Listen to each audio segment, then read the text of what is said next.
প্রিয় শিক্ষার্থী, আসসালামু আলাইকুম। আশা করি সবাই ভালো আছো, আমিও ভালো আছি। দেশের ক্রান্তি লগ্নে আমরা উপনীত হয়েছি অনলাইন শিক্ষা ব্যবস্থায়। অনলাইন শিক্ষা ব্যবস্থা ধারাবাহিক কার্যক্রমে আমি সোহেল রানা, প্রভাষক, বাংলা ভাষা ও সাহিত্য বিভাগ, গিয়াসউদ্দিন ইসলামিক মডেল কলেজ, তোমাদের সাথে আজ আলোচনা করব বিদ্রোহী কবি কাজী নজরুল ইসলামের সেই বিখ্যাত কবিতা সাম্যবাদী কবিতা নিয়ে। সাম্যবাদী কবিতার যে সমতা প্রতিষ্ঠিত হয়েছে সেই সমতা নিয়ে আজ আমরা আলোচনা করতে চাচ্ছি। জেনে নেব কাজী নজরুল ইসলামের সেই বিখ্যাত কবিতা সাম্যবাদী কাব্যগ্রন্থটির অন্তর্ভুক্ত সাম্যবাদী কবিতা।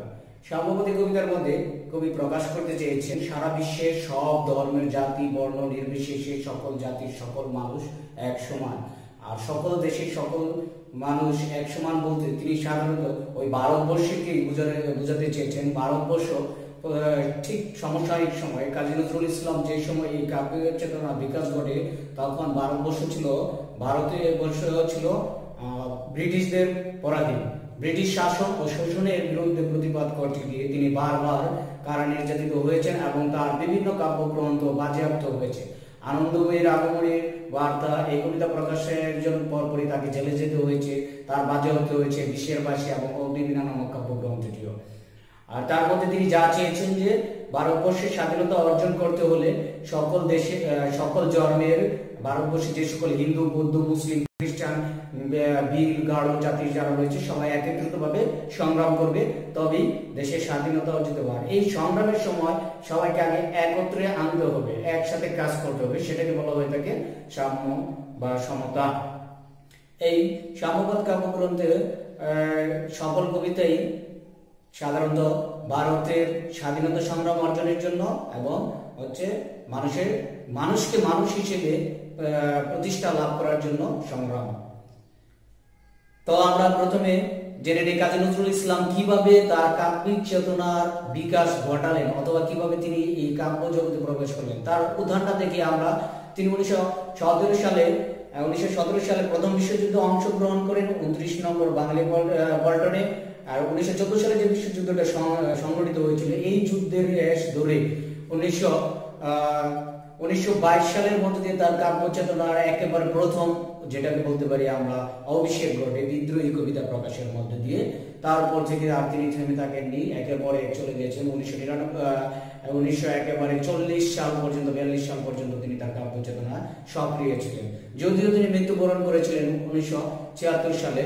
এই 76 সালে মৃত্যুবরণ করার ঠিক অনেক পূর্বেই তিনি তার বাক শক্তি অথবা তার যে চেতনা শক্তি সবকিছু হারিয়ে ফেলেন। আমরা এখন জেনে নেব কাজী নজরুল ইসলামের সাম্যবাদী। কাজী নজরুল ইসলাম: গাহি সাম্যের গান, যেখানে আসিয়া এক হয়ে গেছে সব বাধা ব্যবধান, যেখানে মিশেছে হিন্দু, বৌদ্ধ, মুসলিম, খ্রিস্টান, গাহি সাম্যের গান। কে তুমি? পার্সি, জৈন, ইহুদি, সাঁওতাল, ভিল, গারো, কনফুসিয়াস, চারবাক চেলা, বলে যাও বলো আরো, বন্ধু যা খুশি হও। পেটে পিঠে কাঁধে মগজে, যা খুশি পুঁথি ও কেতাব হও। কোরআন পুরাণ, বেদ বেদান্তর, বাইবেল, ত্রিপিটক, জেন্দা বেস্তা গ্রন্থ সাহেব, পড়ে যাও যত শখ। কিন্তু কেন এ পণ্ড শ্রম, মগজে হানিছে সই? দোকানে কেন এত ধর কষাকষি, পথে ফোটে তাজা ফুল? তোমাদের হচ্ছে সকল কেতাব, সকল কালের জ্ঞান, সকল শাস্ত্র খুঁজে পাবে সকা, খুলে দেখো নিজ প্রাণ। তোমাদের রয়েছে সকল ধর্ম, সকল যুগবতার, তোমার হৃদয় বিশ্ব দেউল, সকল দেবতার। কেন খুঁজে ফেরো দেবতা ঠাকুর, মৃত পৃথি কঙ্কালে? হাসিছেন তিনি অমৃত হিয়ায়, নিভৃত অন্তরালে। বন্ধু বলিনি ঝুট, এইখানে এসে লুটায়ে পড়েছে সকল রাজমুকুট। এই হৃদয় সে নীলাচল, কাশী, মথুরা, বৃন্দাবন। বুদ্ধ গয়ায়ে, জেরুজালেম এ, মদিনা কাবা ভবন, মসজিদ এই মন্দির এই গির্জা এই হৃদয়। এইখানে বসে ঈসা মুসা পেল সত্যের পরিচয়। এই রণভূমে বাঁশির কিশোর গাহিল মহাগীতা। এই মাঠে হলো মেষের রাখাল, নবীরা খোদার নেতা।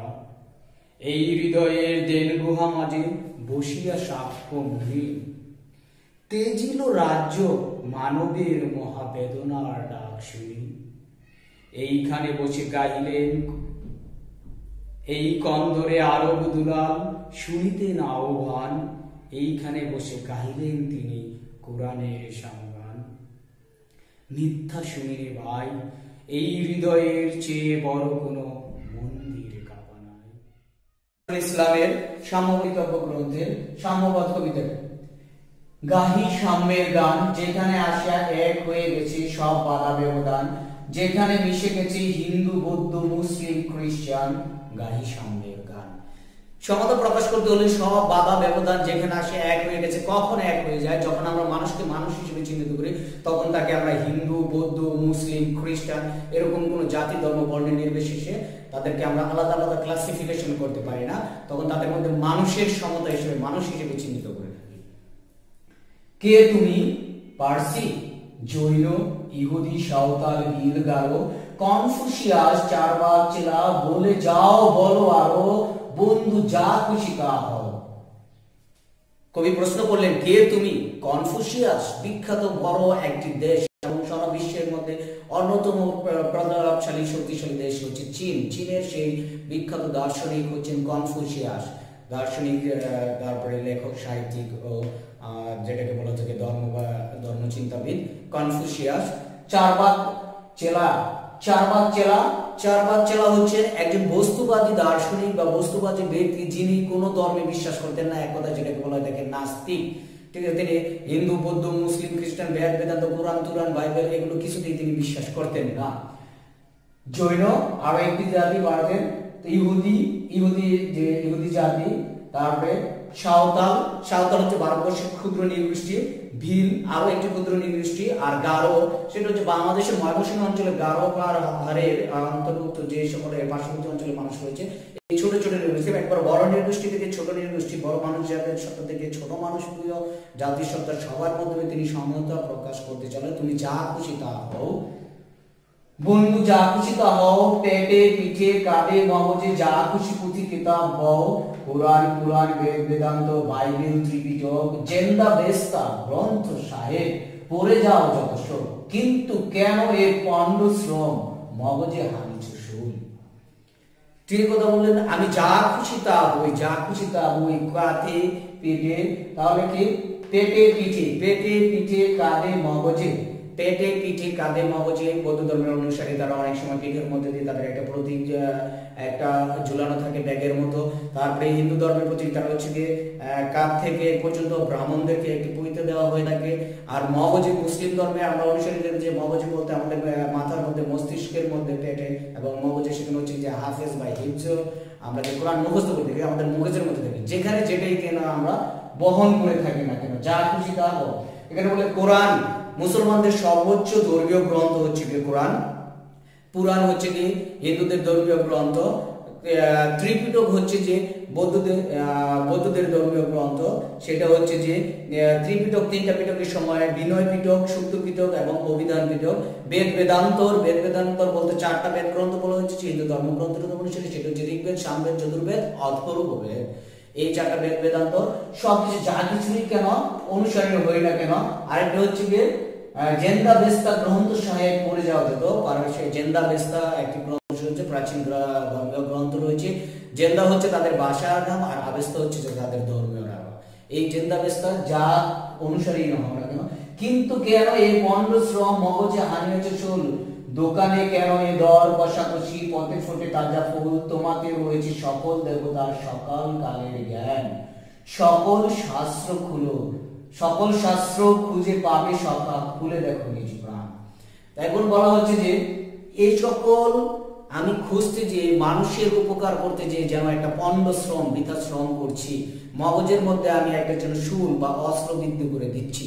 কেন এখানে দেবতার মধ্যে দেবতার যদি পূজা করতে হয় তাহলে যে দোকান থেকে আমরা দামি দামি ফুল এনে কেন তার দর কষাকষি করবো? পথে ফোটে তাজা ফুল, সেই তাজা ফুল দিয়েই তো আমরা দেবতার পূজা করতে পারি বা তাকে উৎসর্গ করতে পারি।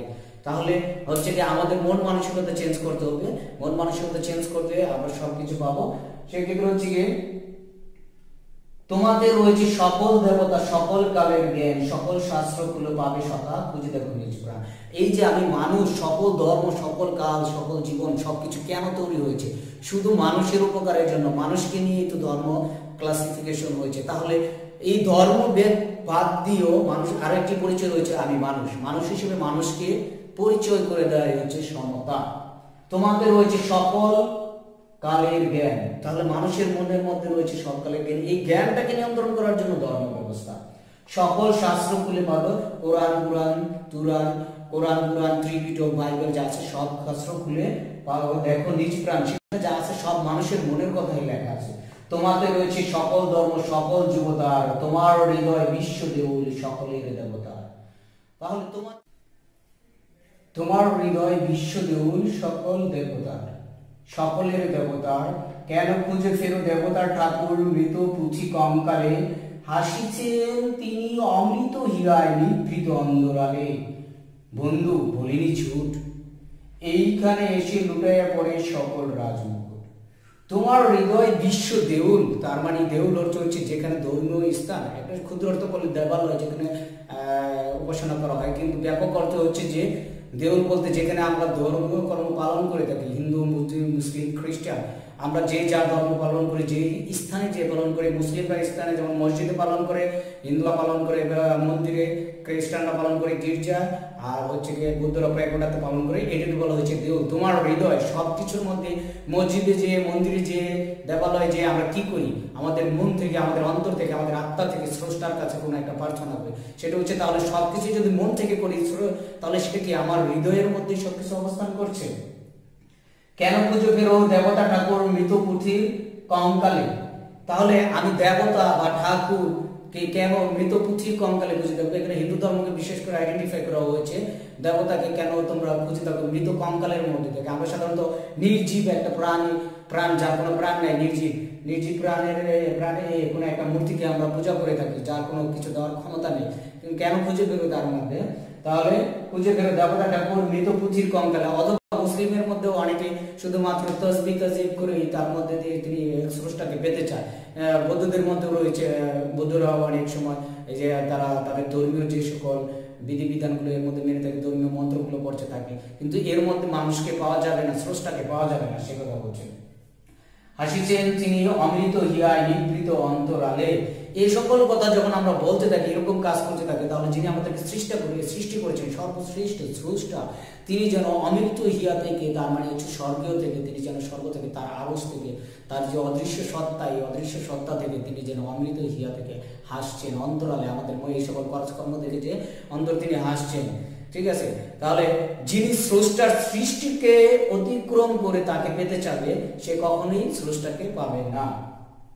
বন্ধু বলিনি জোট, এখানে এসে লুটাইয়া পড়ে সকল রাজমুকুট। তাহলে এই কথা বলা হচ্ছে বন্ধু বলিনি জোট। কাজী নজরুল ইসলাম বলছেন যে আমি যে সকল কথা বলিনি, জোট মানে মিথ্যা, একটি কথাও তিনি মিথ্যা বলেননি। এই পর্যন্ত যা বলেছেন, তুমি কনফুসিয়াস হও, চারবাকচেবা হও, জিন্দা অবস্থার অনুসারী হও, তারপরে তুমি হিন্দু হও, মুসলিম হও, বৌদ্ধ হও, খ্রিস্টান হও, পারস্যের হও, যা কিছুই হও না কেন, কিন্তু সবকিছুই তোমার মানুষকে মানুষ হিসেবে চিহ্নিত করতে হবে, মানুষকে মানবিক গুণ হিসেবে দেখতে হবে, একজন মানুষ হিসেবে আরেকজন মানুষের প্রতি কর্তব্য পালন করতে হবে। এই কথাগুলো তিনি কখনো ঝুট বা মিথ্যা বলেননি। যখন আমি মানুষকে মানুষ হিসেবে চিহ্নিত করব, আমি যে অনেক বড় লোক, অনেক ধনী, আমার অনেক টাকা পয়সা আছে, বাড়ি গাড়ি রয়েছে, তারপরে আমি রাজা, আমার রাজমুকুট রয়েছে, আরেকজন প্রজা, আরেকজন ভিখারি, আরেকজন। এখন আমরা আমাদের যে আবরণ, বাহ্যিক আবরণগুলো বাদ দিয়ে দিই, যে আমি ধনী, আমার ধন সম্পদ বাদ দিয়ে দিই, আমার রাজপ্রাসাদ যা আছে এগুলো সব বাদ দিয়ে দিই, রাজার রাজমুকুটটাকে বাদ দিয়ে দিই, ভিখারি তার ভিক্ষাবৃত্তিটাকে বাদ দিয়ে দিই, গরিবের তার দীনতা, তার নম্রতা, না পাওয়া অপূর্ণতা বাদ দিয়ে এবার বাকি কি থাকে? শুধু একটি আমি রক্তে মাংসে করা মানুষ, আমার একটি মন রয়েছে, আমার একজন স্রষ্টা রয়েছে, অদৃশ্য একটা আত্মা রয়েছে যার প্রতি আমি সবসময় ধর্ম নিবেদন করে থাকি, অথবা যার প্রতি আমি আমার কল্যাণ নিবেদন করে থাকি। সেই হিসেবে আমার রাজমুকুটটা তুচ্ছ, আমি মানুষ হিসেবে সবাই সমান। এই হৃদয়ে সেই নীলাচলে কাশী মথুরা বৃন্দাবন। এই হৃদয়, আমার এই মন, আমার এই আত্মা সেই নীলাচল বলতে হিমালয় পর্বতের পাদদেশে জগন্নাথ ক্ষেত্র, নীল রঙের একটি পাহাড় বলা তাকে। সেক্ষেত্রে আমাদের বাংলাদেশ পার্বত্য চট্টগ্রামের বান্দরবানেও রয়েছে নীলাচল, কিন্তু এই নীলাচল সেই নীলাচল এক না, ওটার নাম অনুসারে আমরা নামকরণ করেছি নীলাচল। কাশী হিন্দুদের পবিত্র ধর্মীয় স্থান, তীর্থস্থান। মথুরা আরো একটি স্থান। তারপর বৃন্দাবন বলা হয়ে থাকে যে হিন্দু ধর্মদের যে বিখ্যাত ধর্মযাজক শ্রীকৃষ্ণের কথা বলা হয়ে থাকে। শ্রীকৃষ্ণর এবং রাধা কৃষ্ণর প্রেমলীলার যে স্থান সেটাকে বলা হয়ে থাকে বৃন্দাবন। বুদ্ধ গয়া, নেপালের গয়া বানারসিতে যিনি জন্মগ্রহণ করেছিলেন, যিনি তার ধর্ম প্রচার করেছিলেন, সেটা হচ্ছে বুদ্ধ গয়া, গৌতম বুদ্ধ। জেরুজালেম, মদিনা, কাবা ভবন। জেরুজালেম তিনটি ধর্মের পবিত্র স্থান বলা হয়ে থাকে যে মুসলমানদের মসজিদুল আকসা জেরুজালেমে অবস্থিত, বর্তমানে ফিলিস্তিনিতে অবস্থিত, ইসরায়েল রাষ্ট্রের পার্শ্ববর্তী রাষ্ট্র। সেখানে ফিলিস্তিনিতে হযরত সুলাইমান আলাইহিস সালাম এর সময় কথিত আছে যে জিন কর্তৃক নির্মিত ছিল যে মসজিদুল আকসা। মুসলমানদের যখন আমাদের কাবা বলি, কাবা শরীফের পূর্বে এটাই ছিল মুসলমানদের কাবা। কাবা মানে কিবলা, যেখানে ফিরে আমরা নামাজ পড়ে থাকি। হযরত মুহাম্মদ সাল্লাল্লাহু আলাইহি ওয়াসাল্লাম কাবাকে নির্ধারণ করার পূর্বে ওই জেরুজালেমের দিকে অভিমুখ করে সবাই তাদের ধর্মীয় মুসলিমরা তাদের ধর্মীয় যে সকল কার্যক্রম আছে তা পরিচালনা করতো। সেটাই ছিল তাদের প্রথম কাবা, মসজিদুল আকসা। এই মদিনা হচ্ছে হযরত মুহাম্মদ সাল্লাল্লাহু আলাইহি ওয়াসাল্লাম মক্কা থেকে যে মদিনায় হিজরত করেন, তিনি তার নিজের জন্মভূমি ছেড়ে যেখানে যে নিরাপদে নিবৃত্ত চিত্তে যেখানে রাষ্ট্র প্রতিষ্ঠা করতে পেরেছিলেন, ধর্ম প্রচার করতে পেরেছিলেন, সেটা হচ্ছে মদিনা। সর্বশেষ তিনি ওই মদিনাতেই তার শেষ নিঃশ্বাস ত্যাগ করেন এবং তার যে মৃত দেহ সেখানে তার সৎকার করা হয় বা সেখানে তাকে সমাধিত করা হবে তাকে কাবা ভবন। আর মুসলমানদের পাঁচটি যে ধর্মীয় মৌলিক বিধান রয়েছে, কালেমা, নামাজ, রোজা, হজ, যাকাত, এর মধ্যে এই হজ স্থানটা যেটা আমরা যে স্থানে পালন করে থাকি, যে বাইতুল্লাহ, কাবা শরীফ, এই চারটি উন্নয়ন করা অবস্থায় থাকে, সেটি হচ্ছে কাবা ভবন। সবকিছু কি মানুষের হৃদয়। মসজিদ এই মন্দির এই গির্জা এই হৃদয়। তাহলে আবারও বলছি যে আমরা মসজিদে যে, মন্দিরে যে, গির্জায় যে কি করি? প্রার্থনা করি। কার কাছে প্রার্থনা করি? স্রষ্টার কাছে প্রার্থনা করি। এই প্রার্থনা কোথা থেকে আসে? আমাদের হৃদয় থেকে আসে, আমাদের আত্মা থেকে আসে, আমাদের মন থেকে আসে। তাহলে যদি সবাই হিন্দুদের যদি মন থেকে প্রার্থনা আসে, বৌদ্ধ, খ্রিস্টান, তাহলে সবাই যদি মন থেকে, মুসলমানদের যদি মন থেকেই প্রার্থনাটা আসে, তাহলে কোথায় তার অবস্থান? এই হৃদয়টাই মসজিদ, মন্দির ব্যাপার।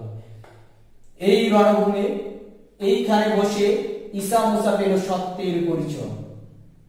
তাহলে এইখানে বসে হযরত ঈসা আলাইহিস সালাম যিনি ধর্ম প্রচার করেছিলেন মুসলমানদের জন্য, তারপর হযরত মুসা আলাইহিস সালাম, হযরত ঈসা আলাইহিস সালাম যেটা হচ্ছে পবিত্র ইনজিল শরীফ তার উপরে নাযিল হয়েছিল। হযরত মুসা আলাইহিস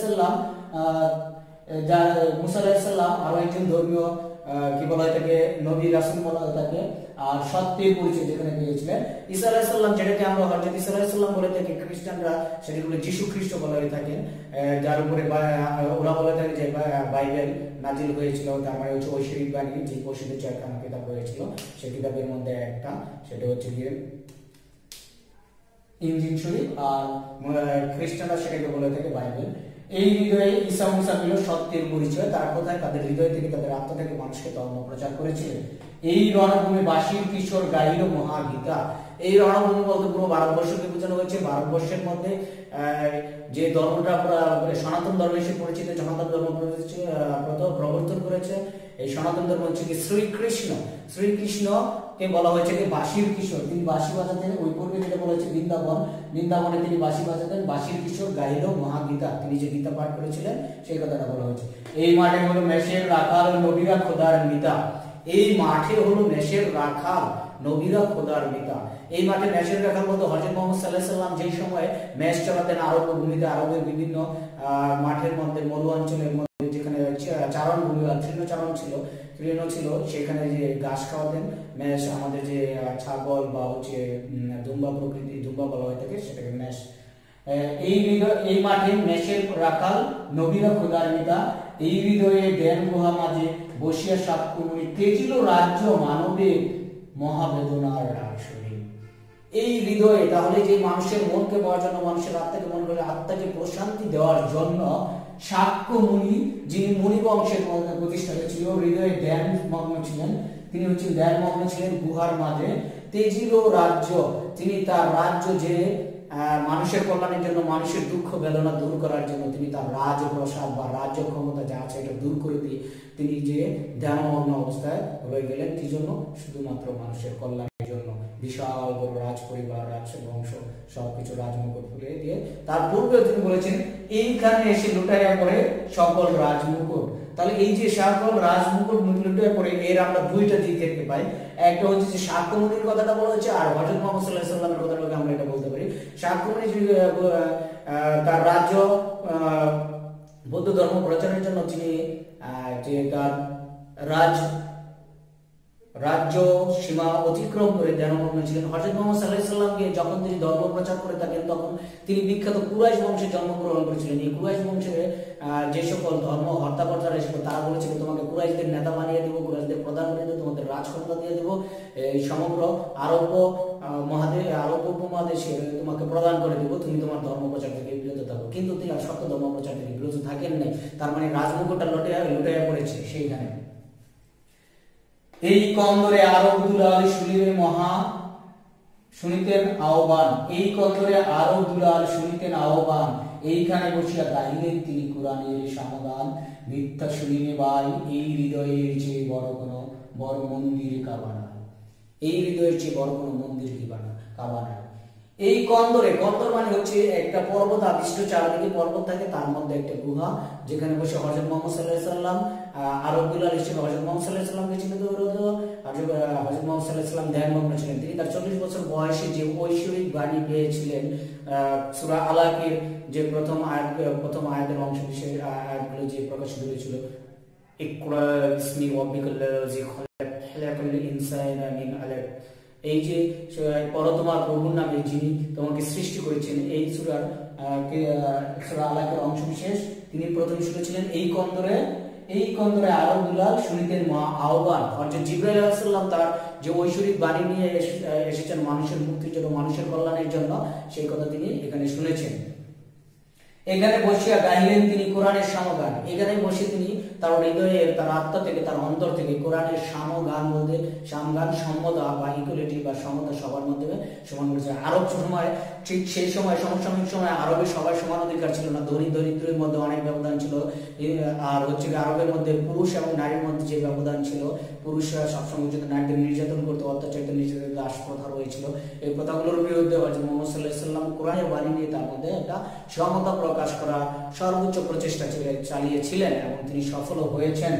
আর এই হৃদয়ের চেয়ে বড় কোনো মন্দির কোনো কাবা নাই। তাহলে মানুষ বলতেছি মিথ্যা শুনিনি ভাই, এখানে মন্দির এবং কাবার কথা কেন বলা হলো? এর পূর্বে আমাদের দেশে অনেকগুলো ধর্মের কথা বলা হয়েছে, জিন্দাবেস্তার, চারবাগ চেলা, হিন্দু, জৈন, ইহুদি, ভিল, সাঁওতাল, যার বিভিন্ন ধরনের ধর্মীয় গ্রন্থের কথা বলা হয়েছে, ধর্মের কথা বলা হয়েছে, বিভিন্ন জাতিসত্তার কথা বলা হয়েছে, কিন্তু সর্বশেষ সব জাতিসত্তাকে অতিক্রম করে তিনি এই দুইটা কথা বললেন যে এই হৃদয়ের চেয়ে বড় মন্দির কিংবা কাবা নাই। মন্দির হচ্ছে হিন্দুদের ধর্মীয় পবিত্র স্থান, আর কাবা হচ্ছে মুসলমানদের ধর্মীয় পবিত্র স্থান। ভারতবর্ষে সব জাতি ধর্ম বর্ণ অনেক রকমের থাকলেও প্রধান দুইটা ধর্ম মুসলিম এবং হিন্দু ধর্ম রয়েছে, এই জন্য সর্বশেষ তিনি মুসলিম এবং হিন্দু ধর্মের দিকেই এই কথাটা সবচেয়ে বেশি গুরুত্ব দিয়ে বললেন। মিথ্যা শুনিয়ে ভাই, মানুষের হৃদয়ের চেয়ে কোনো বড় মন্দির কিংবা কাবা নেই। সেই কথা হচ্ছে মধ্যযুগের ঠিক তার অনেক আগে মধ্যযুগের চণ্ডীদাস তার শ্রীকৃষ্ণ কাব্যগ্রন্থের মধ্যে বলেছিলেন, শোনো হে মানুষ ভাই, সবার উপরে মানুষ সত্য, তাহার উপরে নাই। সবকিছুতে তিনি যে মানুষের কথাগুলো প্রতিষ্ঠা করেছিলেন, এই মানুষ সত্য, তার মানে হচ্ছে মানুষকে মানুষ হিসেবে চিহ্নিত করতে হবে, তাকে মানবীয় গুণ দিয়ে বিবেচনা করতে হবে, জাতি ধর্ম বর্ণ টাকা পয়সা উচ্চবিত্ত মান সম্মান দিয়ে তাকে কখনো বিবেচনা করতে পারে না। তাহলে আমরা মানুষকে সমতা প্রতিষ্ঠা করতে সাহায্য হবে। এই সমতা শুধুমাত্র যে শুধু যে সমাজের মধ্যে সমতা, শুধু রাষ্ট্রের সমতা তা না, আমার ব্যক্তি জীবনের মধ্যে আগে সমতা প্রকাশ করতে হবে, আমার হৃদয়ের মধ্যে, আমার আত্মার মধ্যে, আমার মনের মধ্যে সমতা প্রকাশ করতে হবে।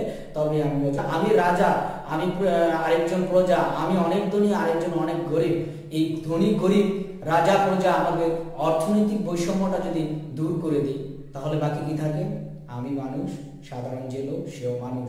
ধর্ম, হিন্দু বৌদ্ধ মুসলিম খ্রিস্টান, ধর্ম জিনিসটা যদি বাদ করে দিই, সকল ধর্মগুলো কি জন্য আসছে? মানুষের কল্যাণের জন্য আসছে। এরকম কল্যাণের জন্য যদি এসেই থাকে, তাহলে আমরা মানুষকে মানুষ হিসেবে চিহ্নিত করি।